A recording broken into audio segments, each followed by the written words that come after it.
আমাদের বারিস্তাদের ভেতরে একটা ব্যাপার কাজ করে যে এই কফি বা এই এসপ্রেসো আসলে আমাদের শরীরে, আমাদের বডিতে একটা এনার্জির সঞ্চার।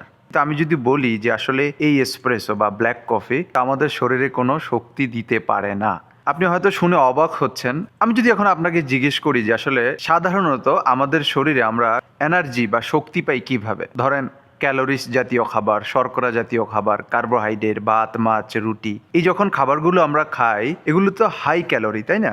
তখন এগুলো আমাদের পাকস্থলীতে গিয়ে হজম হয়ে আমাদের রক্তে গ্লুকোজ আকারে ছড়ায়, তখনই আমরা শক্তি পাই। এটাই সত্য। কিন্তু এই এসপ্রেসো ব্ল্যাক কফিতে এখানে তো কোনো আসলে ক্যালোরি নেই, জিরো ক্যালোরি, কোনো সুগার নেই।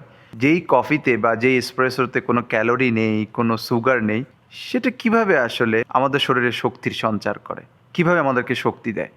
আসলে মূলত কফিতে থাকে ক্যাফেইন। এখন ক্যাফেইন কি, এটা নিয়ে হয়তো অন্য কোনো এক ভিডিওতে খুব সুন্দরভাবে সহজে আলোচনা করতে পারি। এই যে ধরেন ক্যাফেইন এটার মধ্যে আছে, হ্যাঁ,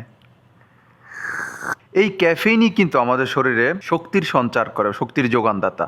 কিভাবে? আমাদের শরীরে কিন্তু প্রাকৃতিকভাবেই কিছু চর্বি, কিছু ক্যালোরি, কিছু ফ্যাট স্টোরেজ থাকে, রিলিজ হয় না কখনো, সবসময় থাকে। এই যে এসপ্রেসোটা ট্রাই করতেছি বা আপনি কফি ট্রাই করতেছেন, তার মধ্যে থাকা ক্যাফেইন চেষ্টা করে আপনার শরীরে জমে থাকা যে চর্বি তাকে বার্ন করে সেখান থেকে আপনার শক্তির সঞ্চার করতে, আপনাকে শক্তি দিতে।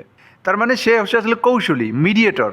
সে কিন্তু সরাসরি নতুন করে আপনাকে কোনো শক্তি দিতে পারে না, কারণ এখানে কোনো ক্যালোরি নেই, কারণ এখানে কোনো সুগার নেই। সুতরাং সে আপনার শরীরের জমে থাকা সুগার, জমে থাকা ক্যালোরি, জমে থাকা ফ্যাট থেকেই আপনাকে শক্তি দেয়।